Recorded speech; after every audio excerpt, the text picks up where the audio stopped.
बिस्मिल्लाहिर्रहमानिर्रहीम। हज़रत राबिया बसरी रहमतुल्लाह अलैह एक जलीलुल कदर और नामवर हस्ती हैं, मगर आपकी ज़ाती ज़िंदगी के अहवाल वाक़यात का तज़किरा तारीख़ी कुतब में बहुत कम मिलता है। आइए जानते हैं आपकी ज़िंदगी के चंद वाक़यात। अगर वीडियो अच्छी लगे तो प्लीज़ लाइक और शेयर कर दिया करें।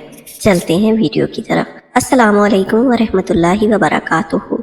हज़रत राबिया बसरी, आपका नाम तो आप सबने बहुत बार सुना होगा, मगर बहुत कम लोग आपके बारे में जानते हैं। आपने एक ऐसे घर में आंख खोली जो दुनियावी मालो दौलत से महरूम, मगर तकवा, तवक्कल और सब्र कनात का पैकर था। आप अपने वालिदैन की चौथी औलाद और घर की चौथी बेटी थी। इसी निस्बत से आपका नाम राबिया रखा गया और बसरा आपका जाए पैदाइश है। हज़रत राबिया बसरी की गैर मामूली शख्सियत का इजहार आपकी पैदाइश के दिन से ही शुरू हो गया था, जब आपके वालिद गिरामी को ख्वाब में आका करीम सल्लल्लाहु अलैहि वसल्लम की ज़ियारत नसीब हुई। ख्वाजा फरीदुद्दीन रहमतुल्लाह अलैह इस वाक़या को यूँ बयान फरमाते हैं कि जिस रात हज़रत राबिया बसरी रहमतुल्लाह अलैह की पैदाइश हुई, घर में बेसरो समानी का ये आलिम था कि नौ मलूद को उड़ाने के लिए ना कपड़ा मौजूद था और ना ही चिराग जलाने के लिए तेल। ये हालत ज़ार देखकर आपकी वालदा माजदा ने आपके वालिद से हमसायों से थोड़ा सा तेल लाने के लिए कहा। आपके वालिद मोहतरम ने इस बात का अहद कर रखा था कि वो किसी भी हाजत के लिए अल्लाह ताला के सिवा किसी के सामने दस्तराज नहीं करेंगे। आप बीवी के कहने पर चले तो गए, मगर हल्की सी दस्तखत दी। जब अंदर से कोई ना आया तो पलट आए और बीवी से कहा कि सब सो रहे हैं। इसी बेबसी के आलम में आप सो गए और आपको ख्वाब में हुज़ूर नबी करीम सल्लल्लाहु अलैहि वसल्लम की ज़ियारत नसीब हुई और आपने फरमाया कि गमगीन ना हो, ये ऐसी बच्ची है कि मेरी उम्मत के 70,000 आदमी इसकी सिफारिश से जन्नत में जाएंगे। और फरमाया कि सुबह अमीर बसरा को एक ख़त बेचो और उसे याद दिलाओ कि वो हर रोज़ मुझ पर 100 मरतबा दरूद भेजता है और जुमे की रात को 400 मरतबा दरूद भेजता है, लेकिन इस जुमे की रात को वो दरूद पढ़ना भूल गया है। उसका कफ़ारा ये है कि वो अपनी हलाल कमाई से 400 दिनार उस शख्स को दे जो ये पैगाम तुम तक पहुंचा रहा है। आप बेदार हुए तो आंखों से आंसू जारी थे। नबी करीम सल्लल्लाहु अलैहि वसल्लम के हुक्म के मुताबिक खत लिखकर अमीर बसरा के महल जा पहुंचे तो खदाम ने वसीदा लिबास में बलबूस देखकर मजाक उड़ाने लगे और आपको अमीर से मिलने से रोक दिया। ताहम खत आगे भेज दिया। अमीर बसरा ने खत पढ़ा तो खदाम से पूछा कि ये मुअज़्ज़ज़ शख्स कहाँ है। जब खदाम ने बताया कि दरवाजे पर मौजूद है तो अमीर बसरा नंगे पांव दरवाजे की तरफ दौड़ पड़े और आपको गले से लगा लिया और आपको आला मसनद पर बैठाया और 400 दिनार पेश किए और कहा कि आज से मैं आपका खादिम हूँ। आज के बाद आपका जब जी चाहे मेरे पास तशरीफ़ ले आए। हज़रत राबिया बसरी रहमतुल्लाह अलैह महज 5 बरस की थी जब आपके सर से वालिदैन का साया उठ गया और 8 या 9 बरस की थी जब एक ताजर के हाथों फ़रोख्त होकर लौंडी बना ली गई। आप रहमतुल्लाह अलैह की फ़रोख्त के हवाले से मुख्तलिफ रवायात हैं। एक रवायत के मुताबिक बसरा में कहत की पेश नज़र किसी रिश्तेदार ने आपको फ़रोख्त किया और दूसरी रवायत के मुताबिक आपकी बहनों ने भूख से तंग आकर आपको फ़रोख्त कर दिया। एक और रवायत के मुताबिक किसी जालिम शख्स ने ज़बरदस्ती आपको ग़ुलाम बना लिया। मालिक सारा दिन मशक्क़त भरा काम लेता, आप थकन से चूर हो जाती, मगर रात अबादती इलाही में गुजारती और उफ तक न करती। ये मामूल इसी तरह जारी रहा। एक रोज़ आपके मालिक ने आपको मसरूफ़ मनाजात देख लिया।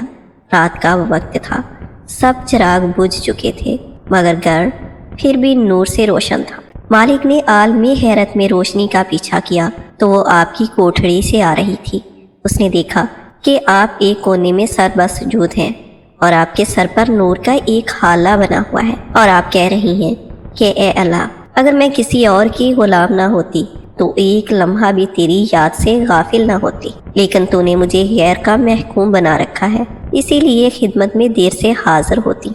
मालिक ये सब देखकर बेहद नादिम हुआ और सुबह होते ही आपको आज़ाद कर दिया और साथ ही अपने रवैये की माफ़ी भी मांगी। रवायात में है कि आप आज़ाद होकर सहरा की तरफ निकल गईं और एक तवील अरसाए गोशा नशीन होकर इबादत में मशगूल हो गई। एक और रवायत ये भी है कि आप ग़ुलामी से आज़ादी पाने के बाद ज़ाहरी तलीम के हासूल के लिए बसरा से कूफा चली गईं, जो कि इल्म का मरकज़ था। आपने उमूर फ़िक़्ह, हदीस और तफसीर में इस कदर अबूर हासिल किया کہ بڑے بڑے محدث اور فقہ آپ کی بصیرت پر دنگ رہ جاتے۔ آپ کا معمول تھا کہ دن بھر روزہ رکھتی اور رات جا کر عبادت کرتی۔ دن رات میں 1000 نوافل پڑھنا آپ کا معمول تھا۔ اکثر پانی سے روزہ افطار کرتی اور اللہ کا شکر ادا کرتی۔ آہستہ آہستہ آپ کی عبادت و ریاضت کا چرچا لوگوں میں ہونے لگا اور لوگ فیض و نصیحت کے لیے آپ کے پاس آنے لگے، مگر آپ دنیا سے بے نیاز ہو چکی تھی۔ رنج و الم نے آپ کو دنیا سے یکسر بیگانہ کر دیا تھا۔ آپ نے اہل دنیا سے رخ موڑ کر مال کے حقیقی سے یوں لو لگا لی کہ ماں سوائے اللہ کے ہر شے سے بیگانہ و بے نیاز ہو گئیں۔ آپ فرمایا کرتی کہ محبت الہی نے میرے دل میں کوئی جگہ چھوڑی ہی نہیں کہ جہاں کسی اور کی محبت سما سکے۔ ایک دفعہ کسی شخص نے آپ سے پوچھا کہ آپ جس کی عبادت کرتی ہیں اسے دیکھتی بھی ہیں یا نہیں؟ آپ نے فرمایا اگر اسے نہ دیکھتی تو عبادت بھی نہ کرتی۔ ایک مرتبہ حضرت سفیان ثوری رحمۃ اللہ علیہ آپ کے پاس تشریف لائے اور رات وہیں قیام کیا۔ رات بھر عبادت الہی میں مصروف رہے۔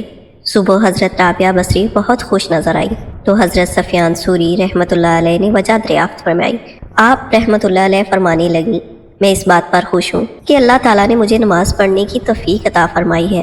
پھر فرمایا عبادت کی توفیق عطا ہونے پر اللہ تعالیٰ کا جس قدر بھی شکر ادا کیا جائے کم ہے۔ اسی شکرانے کے طور پر میں کل روزہ رکھوں گی۔ جنگل میں گوشہ نشینی کے دوران آپ نے حج کا ارادہ کیا۔ آپ کا ذاتی گدھا جس پر آپ سفر فرما رہی تھی نہایت کمزور تھا جو راستے میں ہی مر گیا۔ قافلے والے آپ کو چھوڑ کر آگے روانہ ہو گئے۔ اس پر آپ نے بارگاہ الہی میں عرض کی کہ نادر اور عاجز کے ساتھ یہی سلوک کیا جاتا ہے کہ پہلے اپنے گھر کی طرف بلایا، پھر راستے میں گدھے کو مار ڈالا اور جنگل میں مجھے تنہا چھوڑ دیا۔ ابھی آپ شکوہ نہ ہوئی ہی تھیں کہ گدھا زندہ ہو گیا اور آپ پھر سے سفر پر روانہ ہو گئیں۔ آپ مکہ معظمہ پہنچی تو کچھ دن بیاباں میں مقیم ہو کر خدا سے التجا کی کہ میں خاک سے بنی ہوں اور کعبہ پتھر سے، میں تجھ سے ملاقات کی خواہش مند ہوں۔ غیب سے آواز آئی کہ اے رابعہ، کیا نظام عالم درہم برہم کر کے تمام اہل عالم کا خون اپنے سر لینا چاہتی ہو؟ کیا تجھے معلوم نہیں کہ جب حضرت موسیٰ علیہ السلام نے دیدار کی تمنا کی اور ہم نے اپنی تجلیات میں سے ایک چھوٹی تجلی طور سینہ پر ڈالی تو وہ پاش پاش ہو گیا، لہٰذا وہ سوال نہ کر جس کی تو اہل نہیں۔ اس کے بعد آپ رحمت اللہ علیہ دوبارہ حج پر گئیں تو دیکھا کہ خانہ کعبہ خود آپ کے استقبال کے لیے چلا آ رہا ہے۔ آپ نے فرمایا مولا، مجھے مکان کی نہیں مکین کی حاجت ہے، مجھے حسن کعبہ سے زیادہ تیرے دیدار کی تمنا ہے۔ حضرت ابراہیم بن ادم سفر حج پر روانہ ہوئے۔ آپ ہر جگہ پر 2 رکعت نفل ادا کرتے ہوئے 14 برس میں مکہ معظمہ پہنچے۔ جب مکہ میں داخل ہوئے تو وہاں خانہ کعبہ دکھائی نہ دیا۔ یہ دیکھ کر آپ سمجھے کہ آپ کی بصیرت زائل ہو گئی ہے۔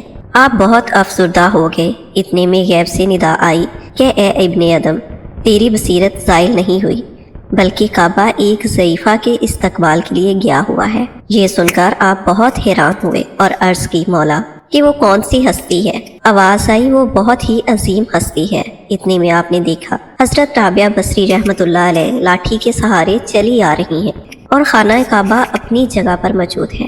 آپ نے حضرت رابعہ بصری رحمۃ اللہ علیہ سے سوال کیا آپ نے نظام کو کیوں درہم برہم کر رکھا ہے؟ جواب میں آپ نے فرمایا میں نے تو نہیں، البتہ تم نے ہنگامہ کھڑا کر رکھا ہے جو 14 برس میں کعبہ تک پہنچے ہو۔ حضرت ابراہیم رحمۃ اللہ علیہ نے عرض کی میں ہر جگہ 2 نفل پڑھتا ہوا آیا ہوں جس سے تاخیر ہوئی۔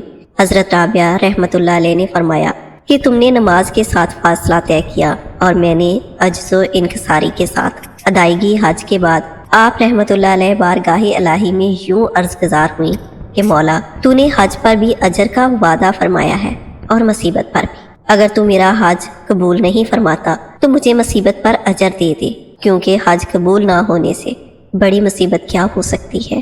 آپ کی یہ دعا سن کر حضرت ابراہیم بن ادم رحمۃ اللہ علیہ لرز گئے اور جان گئے کہ آپ بہت عظیم ہستی ہیں جو یوں دعا کرنے کا حوصلہ رکھتی ہیں۔ اگلے برس جب حج کا زمانہ آیا تو آپ نے ارادہ کیا کہ گزشتہ برس کعبہ میرے استقبال کو آیا، اس برس میں کعبے کا استقبال کروں گی۔ چنانچہ آپ نے جنگل میں جا کر کروٹ کے بل لڑکنا شروع کر دیا اور 7 برس بعد عرفات کے میدان میں پہنچی۔ وہاں غیب سے آواز آئی کہ اس طلب میں کیا رکھا ہے، اگر تو چاہے تو ہم تجھے اپنی تجلی سے نواز سکتے ہیں۔ آپ نے عرض کی مجھ میں اتنی سکت کہاں، البتہ رتبہ فکر کی خواہش مند ہوں۔ ارشاد ہوا फिक्र हमारे कहर के मुतरादिफ है, जिसको हमने सिर्फ उन लोगों के लिए मखसूस कर रखा है जो हमारी बारगाह इलाही से मुत्सिल हो जाते हैं और बाल बराबर फ़र्क नहीं रखते। फिर हम उन्हें लज़्ज़त वसाल से भी महरूम करके हिजर में मुब्तला कर देते हैं, मगर इसके बावजूद उन पर किसी किस्म का मलाल नहीं होता, बल्कि वो हसूल करबो वसाल के लिए असर नो सरगर्म हो जाते हैं। हज़रत राबिया बसरी रहमतुल्लाह अलैह बहुत कम गुफ्तगू फरमाया करती थी, और जो भी गुफ्तगू फरमाती कुरानी याद के ज़रिए फरमाती। आप रहमतुल्लाह अलैह हर वक्त गिरियाजारी में रहती थीं। लोगों ने वजह दरियाफ्त की तो फरमाने लगी, मुझे इस बात से खौफ आता है कि कहीं ऐसा न हो वक्ते निज़ा ये निदा आ जाए कि तू हमारी बारगाह के लायक नहीं है। आप अक्सर ये दुआ फरमाती कि मौला, अगर मैं जहन्नम के डर से इबादत करूं तो मुझे इसमें झोंक दे, और अगर जन्नत की खातिर इबादत करूं तो उसको मेरे लिए हराम फरमा दे, और अगर मेरी इबादत सिर्फ तेरे दीदार के लिए हो तो मुझे अपने जमाल दिल नवाज से मुशर्रफ फरमा दे। एक मरतबा आप बीमार हो गई, किसी ने वजह दरियाफ्त फरमाई तो आपने फरमाया, एक लम्हे के लिए मेरा दिल जन्नत की जानब मतवज्जो हो गया। तो अल्लाह रब्बुल इज़्ज़त ने नाराज़गी का अजहार फरमाया, उसका गुस्सा मेरी वजह मर्ज़ है। यानी मुराद ये थी कि दावा हमारे इश्क का और ध्यान जन्नत की तरफ। अगर जन्नत की तरफ ध्यान का ये हाल है तो दुनिया की तरफ ध्यान का क्या हाल होगा। सुभान अल्लाह। अल्लाह रब्बुल इज़्ज़त हज़रत राबिया बसरी के फैज़ से हमें भी फैज़ याफ़ फरमाए और हमें नेकी और सीधे रास्ते पर चलने की तौफीक दे। आमीन। अगर वीडियो अच्छी लगी हो तो प्लीज़ लाइक और शेयर कर दिया करें, और मेरे चैनल को सब्सक्राइब करना मत भूलिएगा। अल्लाह ताला आप सबको अपने हिफ्ज़-ओ-मान में रखे, हर बुरे वक्त और बुरी नज़र से बचाए। आमीन सुम्मा आमीन।